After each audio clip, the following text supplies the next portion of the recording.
C'est vrai. Je ne peux pas prononcer les mots que tu souhaites entendre, Glenda. Tu dis regretter ton écart de conduite avec un autre homme. Je suis navré des conséquences qui en découlent. Aucun de nous n'est satisfait de la situation, mais c'est ainsi. Je monte dans ma chambre. Elle se remit à pleurer. Hank, tu n'es pas obligé de te cloîtrer dans ta chambre constamment. Peux-tu au moins regarder la télévision ici? Je ne suis pas pestiféré, je ne vais pas te contaminer. Je t'en prie, ne m'éloigne pas complètement. Je m'arrêtai. J'y réfléchirai sous 2 conditions, proposai-je. Dis-les-moi, répondit-elle. Premièrement, aucune mention de ce week-end et de ce qu'il nous a coûté. Je ne veux pas être assailli de tentatives pour me faire entendre ton point de vue. Et deuxièmement, ne mentionne jamais cet individu ou son épouse. Si tu décides de les revoir, ne m'en parle pas, ni avant ni après. D'accord. Alan parla au nom du groupe. Salut, papa. Ravi de te voir aussi, confirma-t-il en m'étreignant. Nous sommes tous plus présents auprès de maman depuis son diagnostic. Elle dit qu'il ne lui reste plus beaucoup de bonjours, alors nous avons décidé d'apporter des hamburgers et des hot-dogs pour un pique-nique à l'ancienne. Ne vous inquiétez pas, maman et toi n'aurez pas à lever le petit doigt. Nous savons quoi faire et comment le faire, et nous 4 nous occuperons de tout, y compris du nettoyage, si tu peux y croire après notre enfance, plaisanta-t-il. Ne vous méprenez pas, j'apprécie quand les enfants viennent en visite, mais ce n'était pas un événement fortuit. J'étais certain que Glenda était derrière cette prétendue initiative altruiste. Comme on dit, tous les coups sont permis en amour comme à la guerre. Nous n'étions pas tout à fait en guerre, mais suffisamment proches pour qu'elle utilise les enfants contre moi comme je le pressentais. 1 heure plus tard, on m'informa que le grill avait été minutieusement nettoyé et était prêt à l'emploi.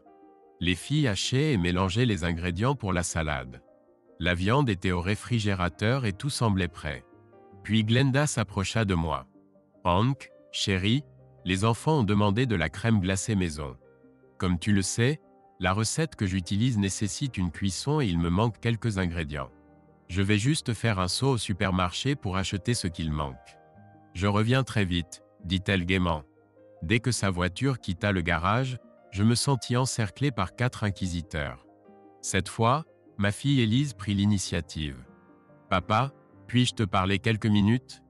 demanda-t-elle très poliment. « Bien sûr, ma chérie, ma porte vous est toujours ouverte à tous. » Elle sourit doucement et commença. « Papa, comme tu le sais, maman et moi parlons souvent. C'est plus facile pour elle de partager des confidences féminines avec moi qu'avec Alan. Tout d'abord, nous 4 voulons que tu saches que nous t'aimons tous. Nous aimons aussi maman, et c'est pourquoi nous voulons te parler pour comprendre ton point de vue. Tous ceux présents dans cette pièce souhaitent que maman aille mieux jusqu'à son départ. Tu sais mieux que nous qu'il ne lui reste plus beaucoup de temps, alors nous voulons qu'elle en profite au maximum. Papa, nous savons ce que maman a fait avec oncle Bob ce week-end-là. Elle me l'a confié quand tu étais absent quelques jours. Comme toi, nous avons d'abord été surpris, mais après réflexion, nous avons mieux compris et apprécié sa position. Nous comprenons que cela t'ait été difficile à accepter au début, mais tu as eu le temps de t'y faire. Elle jure que cela ne se reproduira jamais, et nous la croyons. C'était simplement l'un de ses souhaits qu'elle voulait réaliser avant de partir. Est-ce si difficile à comprendre et à pardonner? Elle dit que tu ne l'as plus touchée depuis ce week-end-là. Elle dit aussi que tu as coupé les ponts avec oncle Bob et tante Teresa. Papa, ils ont toujours été tes meilleurs amis. Ne peux-tu pas comprendre qu'oncle Bob ne faisait qu'exaucer le vœu d'une femme mourante? Tu aurais pu passer ce week-end avec tante Teresa en échange, mais tu as explosé comme de la dynamite. Donc vous 4 pensez que je devrais simplement pardonner et oublier, c'est ça? Tous les 4 acquiescèrent. J'ai fait l'inventaire de mes tristes pensées tandis que je me tenais devant les seuls êtres au monde que j'aimais plus que ma vie. Je devais être prudent. Je ne voulais pas me disputer et les éloigner. Puis une idée a germé dans mon esprit. Alan, tu es ma chair et mon sang. Tu sais que je donnerai ma vie pour toi sans hésiter, n'est-ce pas? Bien sûr, papa, tu as toujours été là. Il n'y a aucun doute là-dessus. Et toi, Brenda, en tant que femme de mon fils, tu sais que je t'aime aussi, n'est-ce pas, et que je mourrai pour toi si nécessaire sans même sourciller? Lui ai-je demandé. Bien sûr, papa, et cet amour est réciproque. Nous 4 t'aimons tout autant. Chacun de nous sacrifierait volontiers sa vie pour sauver la tienne ou celle de maman. C'est pourquoi nous sommes ici, parce que nous t'aimons tous tellement, m'a-t-elle assuré. Je suis si heureux de l'entendre, Brenda. Je te crois. Cela me facilite grandement la tâche pour poser la prochaine question à vous deux. Comme vous le savez, je ne rajeunis pas. Et suite aux actions de votre mère, j'ai beaucoup réfléchi aux listes de souhaits, même à la mienne. Alors, Alan, es-tu prêt à me confier Brenda pour le week-end afin de réaliser l'un de mes souhaits? Je pense que si elle et moi passons un week-end ensemble comme votre mère et Bob, cela me rassurera que vous aussi croyez en ce que vous dites et êtes prêt à joindre les actes à la parole.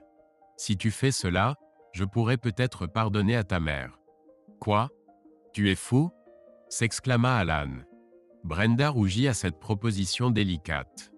Il n'en est pas question, papa, même si tu étais mourant. Je comprends que ma femme n'est pas de ton sang, mais ce serait tout de même une forme d'inceste, à mon avis. Je n'arrive pas à croire que tu aies même suggéré cela, fulmina-t-il. Oh, tu veux dire comme oncle Bob et ta mère? Cette suggestion fit simultanément sens dans 4 esprits. Je laissai ces mots résonner un moment avant de reprendre. Brenda, je te dois des excuses, ainsi qu'à mon fils. Jamais je ne demanderai une telle chose, même mourant. J'ai posé cette question uniquement pour faire réfléchir. Alan, tu as dit que tu n'accepterais pas, même si j'étais mourant. Et moi non plus, je n'ai pas accepté. C'était plus facile pour toi de pardonner à ta mère car tu n'es pas marié avec elle. Mais réfléchis, Alan. Si Brenda partait avec moi et revenait vers toi, pourrais-tu encore la regarder de la même façon? Pourrais-tu lui pardonner aussi facilement que tu me demandes de pardonner à ta mère? Un silence pesant s'installa dans la pièce pendant plus d'1 minute tandis que les deux couples méditaient sur la logique de mon raisonnement. Sans un mot, Alan fit un signe de tête à Édouard et ils se serrèrent la main. Puis Élise prit Brenda dans ses bras. Je n'étais pas certain de ce qui se passait, mais j'espérais que ce n'était pas une nouvelle attaque. Alan se tourna à nouveau vers moi. « Papa, tu as raison. Merci d'être toujours un bon père et de nous enseigner une autre leçon de vie importante. Nous ne voyions les choses que du point de vue de maman. Nous n'avions pas examiné tous les aspects et tu viens de nous ouvrir les yeux. Merci. Cependant, nous n'aimons pas maman moins pour autant et souhaitons toujours qu'elle soit heureuse jusqu'à la fin. Néanmoins, nous comprenons qu'elle a perdu le droit de te demander cela quand elle a fait ce qu'elle a fait. Nous comprenons aussi ce que tu ressens concernant oncle Bob et tante Teresa. Et franchement, nous partageons totalement tes sentiments, du moins concernant oncle Bob. Nous ne prenons pas parti, papa. Nous sommes neutres. Nous vous aimons tous les deux également, mais nous ne te mettrons plus la pression concernant maman. Nous te le promettons. Et maman doit simplement accepter qu'elle ne peut pas tout avoir. Nous continuerons à la soutenir comme nous le pouvons, mais nous ne soutiendrons pas sa quête pour te forcer à lui pardonner en nous utilisant comme pion.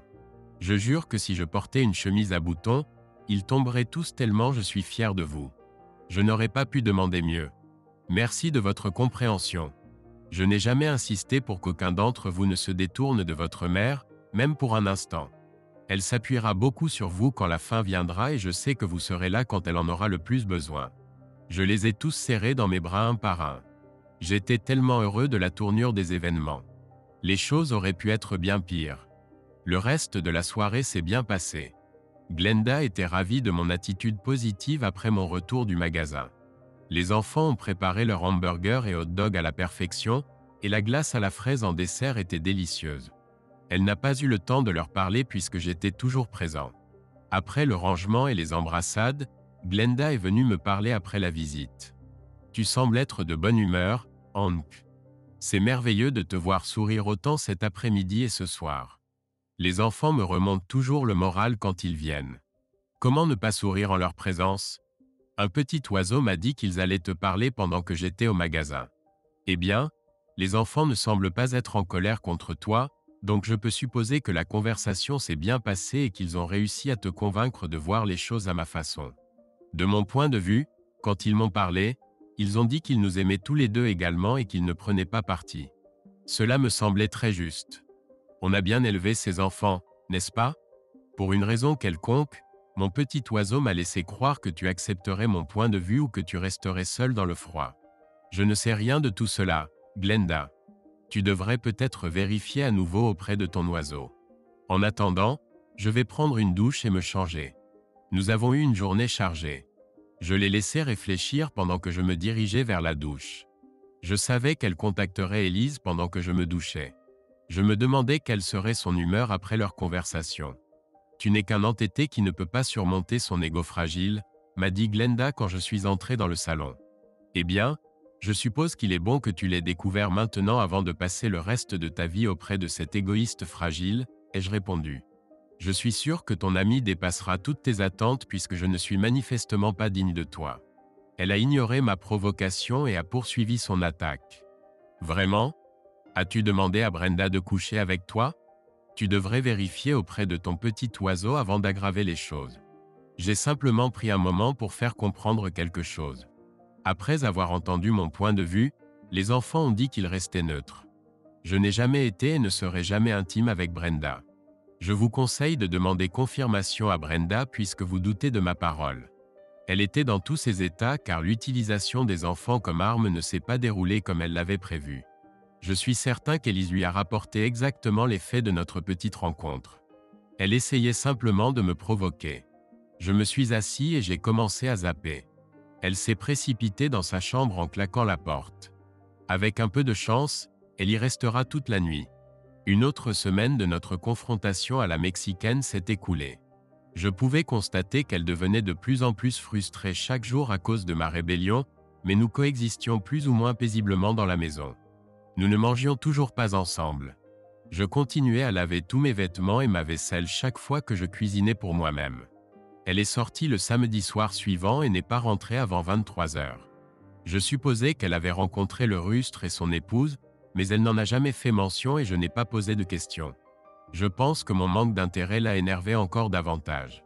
Le lundi matin suivant, le grand patron, Greyland Zekedlou, m'attendait dans mon bureau. Il était le président de l'entreprise, mais nous nous rencontrions rarement. Denis était mon supérieur direct et même lui admettait qu'il n'avait pas accès au grand patron. « Bonjour, monsieur. À quoi dois-je cet honneur » ai-je demandé aussi respectueusement que possible. « C'est Hank, n'est-ce pas » Hank Greenlee. « Oui, monsieur, à votre service. » « Hank, j'ai entendu dire beaucoup de bien de vous par le bouche à oreille. Denis vante la qualité de votre travail à travers son patron, qui me fait directement rapport. Je tiens à garder le pouls de l'entreprise et je veux que vous sachiez que vous êtes un employé précieux. Merci, monsieur. Cela signifie beaucoup d'entendre cela, particulièrement de la direction. Oui, mais j'ai une autre question dont j'aimerais discuter avec vous. Bien sûr, monsieur.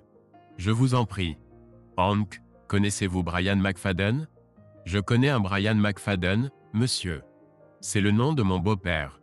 En effet, vous avez raison sur le lien. Votre beau-père est mon partenaire de golf presque tous les week-ends. Nous nous connaissons depuis de nombreuses années. Il me maintient en alerte sur le terrain de golf. Il n'a jamais mentionné que vous étiez son gendre et que vous travailliez ici jusqu'à récemment. Il a dit qu'il voulait que vous réussissiez par vous-même, et vous l'avez fait. Je respecte cela chez vous deux. Cependant, Brian a porté à mon attention quelque chose qu'il pensait valoir la peine d'être discuté. Il a dit que vous et sa fille traversiez quelques désaccords.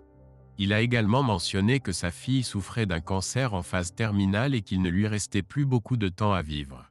C'est exact. Oui, monsieur, c'est exact, mais il m'a interrompu. En tant que père, Brian ne désire rien de plus que le bonheur de sa fille durant ses dernières semaines de vie. En tant que père vous-même, vous comprenez certainement ses sentiments. Quoi qu'il en soit, il m'a demandé de voir comment vous alliez. Parfois, les hommes doivent faire des concessions avec leurs épouses. Cela nous arrive à tous. Je suis certain que vous êtes le genre d'homme qui prend soin de son épouse. Je serais navré d'apprendre de Brian que vous ne remplissez pas vos responsabilités familiales. Vous réalisez que les évaluations de performance incluent le caractère d'une personne autant que ses compétences professionnelles, n'est-ce pas? J'étais stupéfait. Mon beau-père m'avait trahi pour sa fille. Je ne pouvais pas vraiment le blâmer, mais je ne pouvais tolérer l'intimidation et le chantage sur mon lieu de travail. Ne voulant pas contrarier davantage mon directeur, j'ai répondu « Bien sûr, monsieur. Je vous remercie d'avoir porté cela à mon attention. Je m'en occuperai. Assurez-vous d'y remédier, mon garçon. Je ne souhaite pas avoir cette discussion une seconde fois.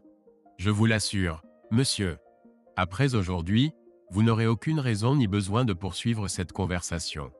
Je vous remercie de vos conseils avisés. Mon patron, Grelandze Arkadlo, quitta mon modeste bureau, satisfait d'avoir résolu le problème de son bon ami en prenant le taureau par les cornes. Dès qu'il fut hors de vue et en route vers l'ascenseur menant à son bureau, je rédigeai ma lettre de démission formelle sur l'ordinateur du bureau, avec effet immédiat, et l'imprimai. Je rassemblai mes effets personnels qui tenaient aisément dans un petit carton et les portai à ma voiture. Puis je me rendis au service des ressources humaines, leur remis ma lettre de démission, la confirmai en personne, rendis mon badge et quittai l'immeuble pour la dernière fois. Cette manœuvre tactique résolut 2 problèmes. M'isoler de cet ancien ami devenu indésirable et soustraire mon comportement envers sa fille à l'influence de mon beau-père. Mais cela en créait un autre, j'étais maintenant sans emploi. De plus, je ne pourrais pas utiliser mon ancien employeur comme référence car je n'ai pas effectué mon préavis. Il semble que j'aurai beaucoup de temps pour planifier mes prochaines étapes. Comme il était encore tôt, je rentrai chez moi et passai la journée à travailler sur des projets domestiques. Glenda rentra du travail à son heure habituelle. « Tu es rentré avant moi aujourd'hui. Comment cela se fait-il, mon chéri ?» Je la regardais avec dédain, comme à chaque fois qu'elle utilisait des petits noms. « Eh bien, puisque tu veux savoir, j'ai quitté mon travail aujourd'hui. »« Qu'est-ce que tu as fait ?» s'exclama-t-elle. « Oui, il semble que votre père était contre moi, alors je n'avais pas d'autre choix, ai-je déclaré calmement. « Mon père ?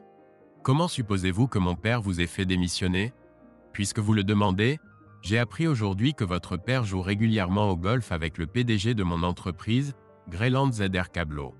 Il s'avère que M. Zekedlou était dans mon bureau dès ce matin, exprimant son mécontentement que votre père se plaignait auprès de lui sur le terrain de golf, désapprouvant ma façon de vous traiter, étant donné votre situation. M. Zekedlou m'a clairement fait comprendre que si je ne résolvais pas la situation à la maison avec vous selon les souhaits de votre père, mon avenir professionnel pourrait être compromis. Il m'a menacé d'évaluations négatives qui affecteraient ma capacité à gravir les échelons ou même risqueraient ma rétrogradation. Comme vous le savez, je n'aime pas les menaces. Même si je redevenais votre mari idéal, le mal est déjà fait. J'ai été diffamé aux yeux du directeur général de notre entreprise. Il n'y a aucune chance que je m'en remette. Alors j'ai remis ma démission et me voici. Comment osez-vous blâmer mon père pour la perte de votre emploi? Vous n'êtes qu'un perdant, Hank. Pourquoi n'admettez-vous pas simplement que vous avez abandonné? Vous m'avez abandonné, vous avez abandonné notre mariage, et vous avez abandonné votre travail. Et maintenant vous voulez blâmer mon père pour vos échecs. Il vaut mieux que vous ne le serez jamais, s'est-elle emportée. C'est clair. Mon erreur. Je m'excuse pour la vérité. Ne vous inquiétez pas, je ne referai pas cette erreur. Laissez-moi réfléchir. Puisque je n'ai pas quitté mon travail à cause de ce que votre père a dit à mon patron, alors que diriez-vous de cette raison? Mon gros orteil me faisait mal aujourd'hui, alors j'ai démissionné. Qu'en pensez-vous? Est-ce une meilleure raison selon vous? Tête de mule. Pourquoi devez-vous être si obstiné à propos de tout? Pourquoi ne pouvez-vous pas me pardonner et nous laisser vivre à nouveau une vie normale et heureuse avant qu'il ne soit trop tard? Pourquoi voudriez-vous même être avec une tête de mule comme moi? C'est sans intérêt. À votre avis, cet ancien ami indélicat est bien meilleur que moi.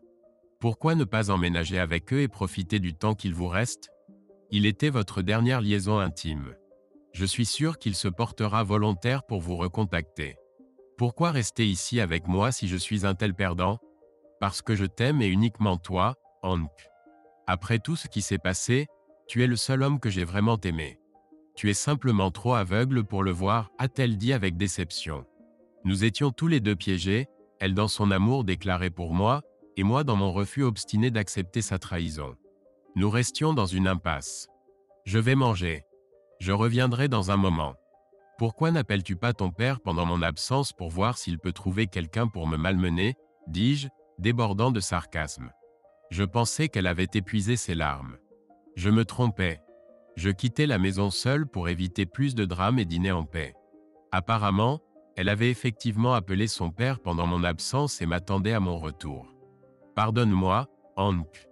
J'ignorais que mon père utiliserait son amitié avec ton patron pour tenter de te faire chanter ou de t'intimider. Bien que j'aime profondément mon père et que j'apprécie ce qu'il a essayé de faire, Interférer avec la carrière de quelqu'un est inapproprié. Ses intentions étaient nobles. J'assume l'entière responsabilité de ne pas lui avoir révélé toute la vérité sur mon rôle dans nos difficultés. Je m'en doutais. Écoute, je comprends pourquoi ton père a tenté d'user de son influence pour t'aider. Tu sais que je ferai tout ce qui est en mon pouvoir pour aider nos enfants. Je le comprends. Mais je le croyais au-dessus de cela. Maintenant, j'apprends qu'il ne connaissait pas toute la vérité. Eh bien, je vais arranger les choses si je le peux, et papa m'aidera, à moins qu'il ne veuille plus me voir, dit-elle. Que veux-tu dire, Glenda? Comment peux-tu arranger quoi que ce soit dans ma carrière? J'ai pris une décision. Demain matin, je soumettrai ma démission.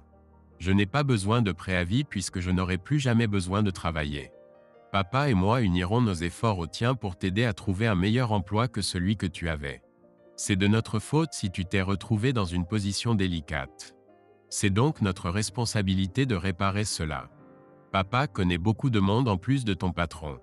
Il commencera à activer ses contacts. Et moi aussi. Nous ferons de notre mieux pour te trouver le poste parfait et résoudre cette situation. Cela te convient-il? C'était inattendu. Je m'attendais à une nouvelle attaque, mais c'était imprévu. Je n'ai aucune idée de mes options, mais j'accepte volontiers l'aide de vous deux. Merci. J'ai convaincu mon père de prendre la semaine prochaine pour nous aider. Soit je te trouve un nouveau travail, soit j'y laisserai ma vie, plaisanta-t-elle. Fidèle à sa parole, Brian était chez nous tôt le lendemain matin. Il accompagna Glenda au travail, où elle remit sa démission. Elle prévoyait de partir dans les semaines à venir de toute façon et était soulagée d'éviter la fête d'adieu larmoyante qu'ils auraient organisée à son départ. À leur retour, notre maison se transforma en centre de recherche d'emploi. Cette semaine-là, nous passâmes tous les trois notre temps à contacter tous nos contacts professionnels et connaissances. Obtenir et organiser des entretiens était simple, mais nous voulions que chaque entretien auquel je me présentais soit véritablement prometteur et de haute qualité, pas simplement un pari hasardeux. L'économie était en récession à l'époque et les emplois bien rémunérés étaient rares. J'ai dû passer une douzaine d'entretiens cette semaine-là pendant qu'ils maintenaient leurs efforts pour m'aider à trouver le poste idéal. Je n'avais jamais vu Glenda aussi dévouée à une tâche. Elle manifestait une détermination inébranlable à tenir sa parole envers moi, chose qu'elle n'avait jamais démontrée auparavant. L'aide la plus productive est venue de la source la plus inattendue. Brian, ravalant sa fierté, a contacté Greylands et Arcadlo, expliquant qu'il avait mal interprété le problème de sa fille et s'était précipité pour me mettre la pression. Il s'est excusé pour son rôle dans la perte d'un employé précieux, expliquant que mon retour à mon ancien poste n'était pas envisageable. Greyland regrettait mon départ et a réprimandé son partenaire de golf pour avoir tiré des conclusions hâtives. Dans la foulée, il a demandé 1 heure pour passer quelques appels et voir ce qu'il pouvait faire pour moi. Nous avons été stupéfaits lorsque 45 minutes plus tard, nous avons reçu un appel de Wellington Enterprises, Inc. Ils avaient besoin d'un nouveau directeur des achats. C'est une entreprise de fabrication sur mesure qui donne vie aux inventions de nouveaux inventeurs. Des investisseurs soutiennent de nouvelles idées de produits et Wellington les concrétise. Créer une fabrication personnalisée pour divers produits n'est pas une tâche aisée, mais ils ont trouvé leur créneau. On nous a expliqué que la plupart des produits ne devenaient pas populaires auprès du public, mais ceux qui y parvenaient rendaient toutes les autres tentatives valables. Lorsque je me suis présenté à l'entretien le lendemain, il semblait que ma présence n'était qu'une formalité. 3 directeurs des achats précédents avaient été licenciés pour corruption ou détournement de fonds. Il apparaît que les 2 qualités recherchées pour le poste étaient l'honnêteté et l'intégrité. La recommandation positive de Greylands et Arcadlo était manifestement d'une grande importance. Mon salaire de départ sera 35% plus élevé que mon précédent salaire chez M. Tsekadu. Il s'est vraiment révélé être une personne décente. Je devais commencer ma nouvelle carrière 3 semaines après l'achèvement de la purge du personnel malhonnête. J'ai humblement remercié Brian et Glenda pour leur soutien et leur aide dans l'obtention de cette opportunité en or. Ils ont tous deux dit que c'était le minimum qu'ils pouvaient faire étant donné leur implication dans la perte de mon emploi précédent. Brian et moi sommes revenus à notre relation d'avant. Nous avions une bonne entente. Il reconnaissait qu'avant le week-end, j'avais toujours été un excellent mari pour sa fille. Il a également fait remarquer que de nombreux hommes auraient quitté leur épouse dans des circonstances similaires. Cela aurait laissé Glenda sans compagnon durant ces derniers jours. Les larmes aux yeux en me serrant la main, il m'a exprimé son respect retrouvé pour l'homme qu'il connaît en moi. Il semblait que Glenda s'accrochait obstinément à la vie pour me voir décrocher un nouvel emploi. Le lendemain, elle s'est effondrée de douleur et est devenue gravement ictérique. Je l'ai conduite à l'hôpital où l'on nous a expliqué qu'il s'agissait d'une progression normale attendue du cancer. Son oncologue l'a renvoyée chez elle avec une multitude de médicaments, notamment des analgésiques, pour soulager ses symptômes et gérer son inconfort. Lorsque cela s'est su, elle a reçu de nombreux visiteurs qui semblaient vouloir faire une dernière visite pendant qu'ils le pouvaient encore. J'ai fait de mon mieux pour accueillir tout le monde et j'ai essayé d'organiser les visites de manière ordonnée plutôt que d'avoir un grand groupe qui arrive en même temps. Un après-midi, Glenda m'a dit que Bob et Teresa souhaitaient lui rendre visite, accompagnés de leurs enfants, Charlène, Joe et Evelyn. Je lui ai dit que je comprenais et que j'organiserais une visite. Elle savait ce que cela signifiait. J'ai appelé Élise, lui ai dit que j'avais quelque chose à faire, ce qui était vrai, et lui ai demandé d'organiser une visite et de me prévenir quand tout le monde serait parti. Elle a dit qu'elle s'en occuperait et me tiendrait au courant. Ma fille est très perspicace. Tout s'est déroulé sans heurts et j'ai évité toute interaction négative. Cette visite a ouvert les yeux d'Élise. À partir de ce jour, nos enfants ont commencé à passer beaucoup plus de temps avec elle, sachant que son temps était compté.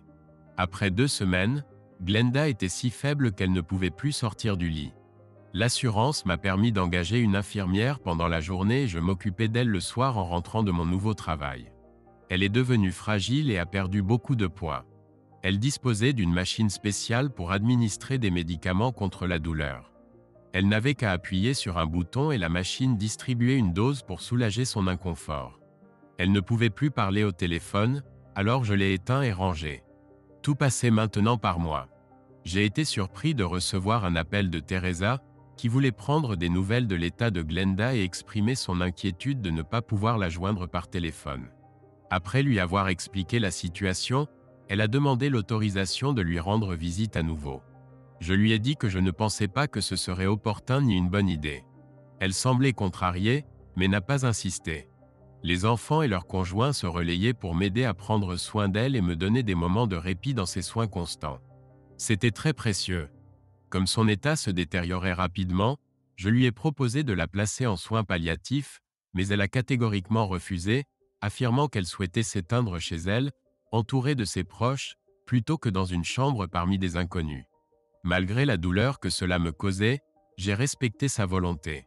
Glenda est tombée dans un sommeil dont elle ne pouvait s'éveiller. Je l'ai comparée à un état comateux, comprenant que la fin approchait.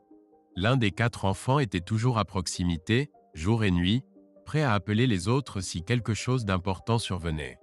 J'étais assis dans sa chambre tard le soir, m'apprêtant moi-même à aller dormir. Soudain, Glenda s'est redressée dans son lit. Elle était restée quasi léthargique pendant presque 2 semaines, et maintenant elle se tenait assise d'elle-même. Elle était auréolée d'une lueur et arborait le plus doux sourire que je n'ai jamais vu sur son visage. Puis elle a parlé. « Je suis désolée de t'avoir fait du mal, Hank. Pardonne-moi, s'il te plaît. Je t'aime de tout mon cœur. » Je me suis immédiatement précipité vers elle, l'ai embrassée et lui ai dit « Bien sûr que je te pardonne, Glenda. Je t'aime aussi. » Elle s'est doucement rallongée et s'est rendormie. J'ai senti que c'était la fin et j'ai appelé tous les enfants. Ils ont veillé avec moi pendant que je tenais sa main. 4 heures plus tard, elle a rendu son dernier souffle. Nous avons tous pleuré et nous sommes enlacés, nous accrochant à la vie et à l'amour que nous ressentions les uns pour les autres, l'amour qu'elle nous laissait en héritage. J'étais épuisé tout en organisant les préparatifs. Alan et Élise m'ont énormément aidé pour tout. Glenda nous avait facilité la tâche en planifiant presque chaque détail à l'avance. Elle a été incinérée et nous avons tenu une cérémonie commémorative dans une chapelle voisine. Élise m'a nerveusement confié que sa mère avait demandé à Bob de prendre la parole lors de la cérémonie après le sermon du pasteur. Elle pensait que c'était trop me demander. J'étais stupéfait et ignorais qu'elle avait pris de telles dispositions sans m'en informer, mais les enfants m'ont supplié d'exaucer ses dernières volontés, même après sa disparition. J'ai accepté pour eux. La cérémonie prévoyait un moment 1 heure avant son début pour que la famille puisse se réunir, se soutenir mutuellement et recevoir les invités. Je n'ai pas été surpris quand Charlène, Joe et Evelyn m'ont enlacé. Ils étaient nos filleuls et n'avaient rien fait de mal. Ils n'avaient rien à voir avec les agissements de leurs parents envers mon épouse.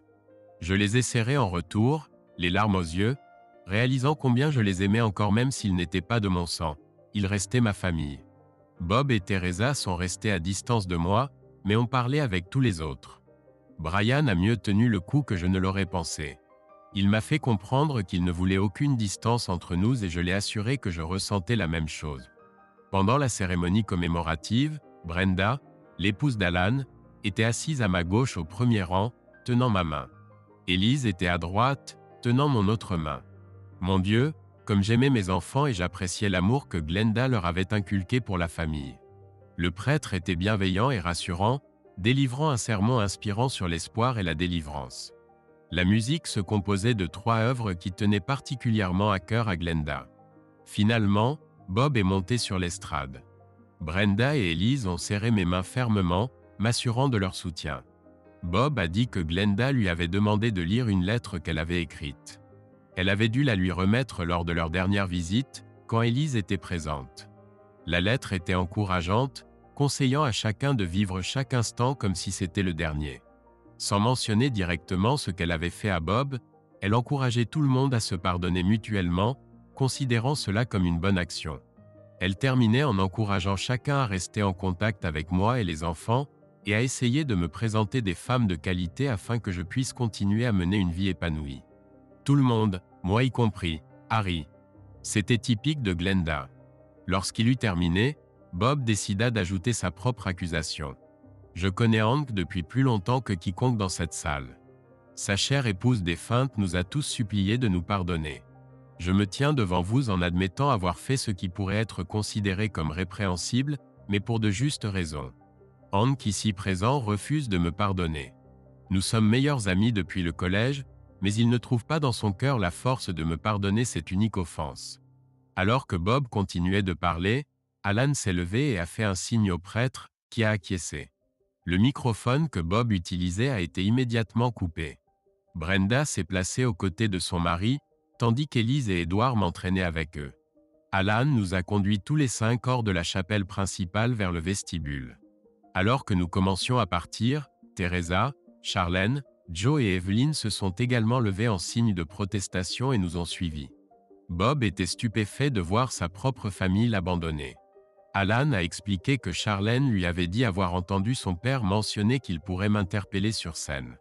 Je m'étais déjà arrangé avec le prêtre pour couper le microphone s'il faisait cela. Je lui ai parlé sévèrement à son arrivée pour m'assurer qu'il ne dirait rien d'inapproprié, et il avait juré qu'il voulait seulement dire ce que maman souhaitait qu'il dise en son nom. Je ne m'attendais pas à ce que sa famille parte avec nous. Je regardais Charlène, qui dit « J'aime mon père, et je vous aime tous aussi ».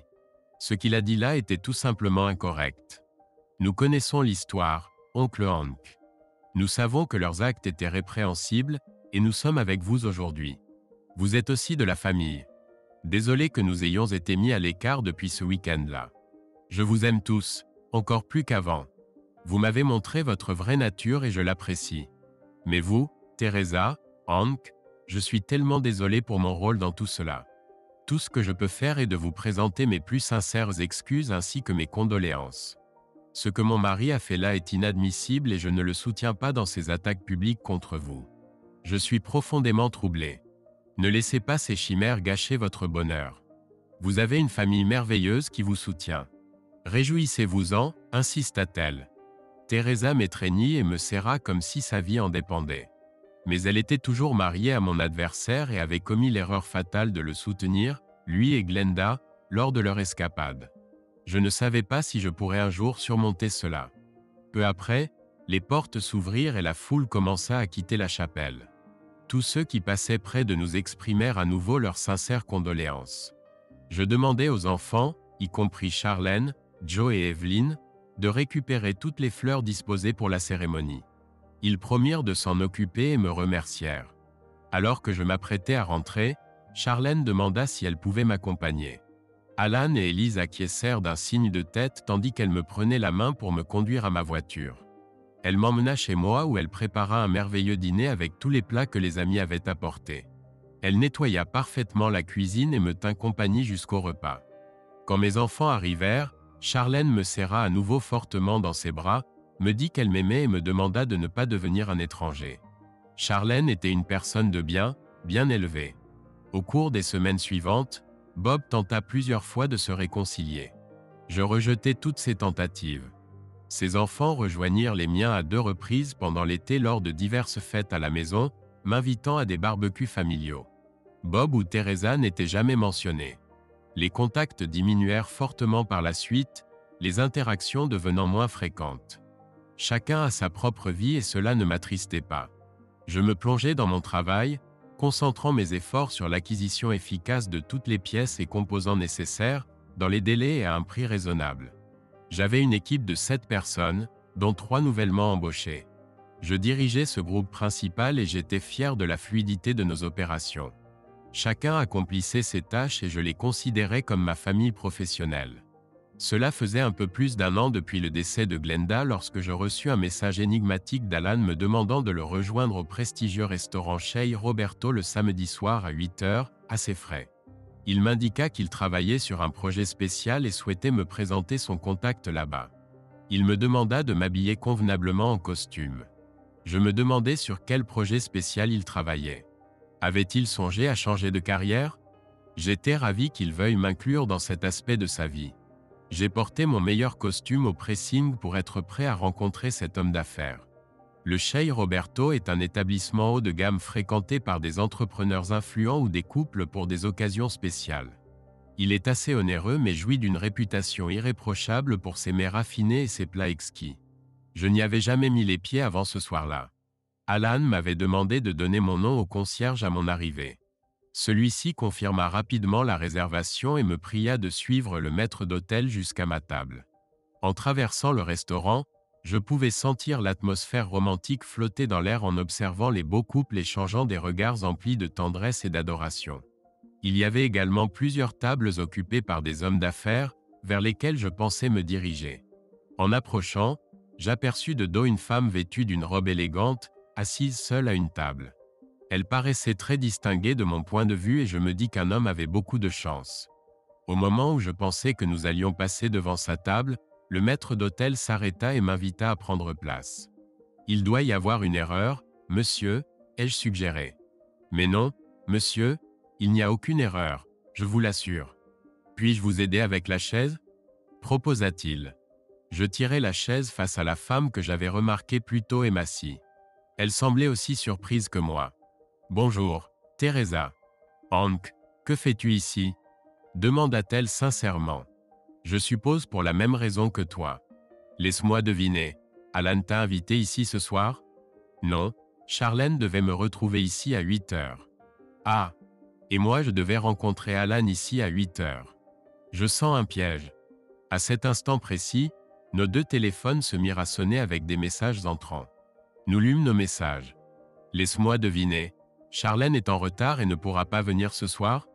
Comment sais-tu ? Ah, je vois. Oui, on s'est fait avoir. On dirait que nos enfants nous ont manipulés. » Le maître d'hôtel attendait patiemment comme s'il anticipait quelque chose. « Teresa, puisque nous sommes ici, voulez-vous commander quelque chose pour ne pas gâcher la soirée ? Il n'y a aucun intérêt à partir maintenant, acquiesça-t-elle. Nous pouvons passer commande. J'ai entendu de bonnes choses sur cet établissement. Moi aussi. Monsieur, me suis-je tourné vers le maître d'hôtel. Oui, monsieur. Pourrions-nous avoir 2 menus, s'il vous plaît ? Oh, ce ne sera pas nécessaire, monsieur, dit-il en frappant 2 fois dans ses mains. Un instant plus tard, 3 serveurs émergèrent de la cuisine portant 3 plateaux complets. Sans poser la moindre question, ils disposèrent devant nous des plats aux arômes délicieux, comme s'ils savaient déjà ce qui devait aller où, puis s'éclipsèrent rapidement. Nous étions tous 2 stupéfaits une seconde fois. « Comment ? Quand ? Mais ce sont tous mes plats préférés, » s'exclama Teresa. « Les miens aussi. C'est presque comme si quelqu'un qui nous connaît bien avait réservé pour nous, n'est-ce pas ? » « C'est petit malin, » répondit-elle. « Je dois dire que si je suis surprise, j'imagine qu'il pourrait y avoir pire comme surprise. »« Vous avez raison, » dis-je, suggérant un double sens qu'elle n'avait pas voulu exprimer. « Je peux deviner pourquoi ils nous ont arrangé ce rendez-vous, » proposa-t-elle. « Ils savaient que vous ne me contacteriez jamais. » Vous aviez clairement exprimé vos sentiments à notre sujet quand tout cela est arrivé et, avec le recul, je ne peux pas vous blâmer, Hank. Honnêtement, cela ne me dérange pas puisque c'est juste vous. Mais s'il était ici avec vous, je ne me serais jamais assis, ai-je précisé. Lui? Vous voulez dire Bob? Voulez-vous dire que vous ne savez pas? Demanda-t-elle avec surprise. Je ne sais pas quoi. Est-il arrivé quelque chose? Je n'ai pas parlé avec lui depuis le décès de Glenda. Et les enfants savent qu'il vaut mieux ne pas le mentionner devant moi. Je comprends. Eh bien, cela explique beaucoup de choses. Beaucoup d'eau a coulé sous les ponts. Voulez-vous entendre l'histoire? Teresa, ma soirée est libre. Je n'ai pas d'autre projet pour aujourd'hui. Vous m'intriguez. D'accord. Mais je vous préviens que vous risquez d'entendre son nom plusieurs fois au cours de mon récit. Plus d'un an s'est écoulé. Je pense pouvoir le supporter sans réactions excessives. Continuez, Teresa. Environ 3 semaines après la cérémonie commémorative de Glenda, Bob a dit qu'il sentait que quelque chose n'allait pas et s'est rendu chez son médecin habituel, qui l'a dirigé vers un spécialiste. On lui a diagnostiqué un cancer de stade 4. Le seul traitement recommandé était une chirurgie radicale. Le cancer était si avancé que chaque trace devait être éliminée. Durant l'intervention invasive, ils ont sectionné de nombreux vaisseaux sanguins et nerfs. Après la rééducation, il s'est rendu compte que l'opération était la raison pour laquelle il ne pouvait plus avoir de relations intimes. Cette nouvelle me choqua. Je ne savais rien de tout cela. Les enfants ont bien réussi à me préserver des nouvelles concernant son état. Elle remarqua mon expression surprise et poursuivit. J'espère que vous me pardonnerez ma franchise, Hank, mais j'ai été si proche de vous et de Glenda que je ne vois aucun problème à avoir une conversation délicate. J'acquiesçai. Après l'opération, il a reçu des séances de radiothérapie régulières, ce qui a profondément affecté son état mental et émotionnel. Mais finalement, son désespoir a pris le dessus. Il est tombé dans une profonde mélancolie, refusant tout accompagnement psychologique. Par conséquent, il est devenu discourtois et verbalement agressif, s'adonnant à la boisson. Quand il a perdu son emploi, tout s'est dégradé. Il a commencé à lever la main sur moi. J'ai refusé de demeurer une victime. Mon divorce avec Bob a été prononcé la semaine dernière. Hank, cela fait plus d'1 an que je n'ai connu aucune intimité. Mon esprit tourbillonnait face à ces révélations. Bien que je ne l'aurais jamais dit à voix haute, je pensais immédiatement que le destin avait fait son œuvre. Puis mes pensées revinrent à la vision de la beauté assise devant moi. Je ne savais pas, Teresa. Sincèrement, je ne sais quoi dire. J'ignorais tout de son diagnostic et de la façon dont il vous traitait. Je pense, avec le recul, que j'ai été stupide et mesquin de vous tourner le dos à tous les deux. Je regrette de ne pas avoir été là pour vous. Vous ne méritiez pas ce qui vous est arrivé. Hank, je ne sais que dire. Tout comme vous ne méritiez pas ce qui vous est arrivé, Hank, il semble que nous ayons tous deux reçu un coup injuste du sort. Je posai ma main sur la sienne. Nous ne pouvons pas changer le passé, mais peut-être pouvons-nous faire quelque chose pour l'avenir.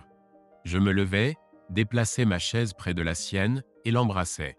Immédiatement après ce baiser, nous entendîmes un groupe de personnes bondir et s'exclamer « Oui », en levant vigoureusement les mains.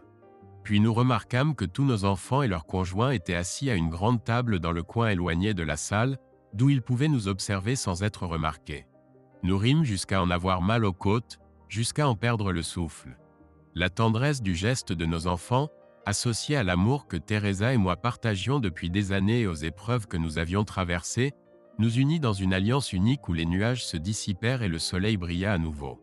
Nous avons dit aux enfants qu'ils devaient tout de même régler l'addition. C'est amusant, les 5 couples se sont disputés avec ardeur le privilège de le faire. Fin de l'histoire. Merci de nous avoir suivis. N'oubliez pas de nous soutenir en appuyant sur « J'aime » et de partager vos impressions sur cette histoire dans les commentaires.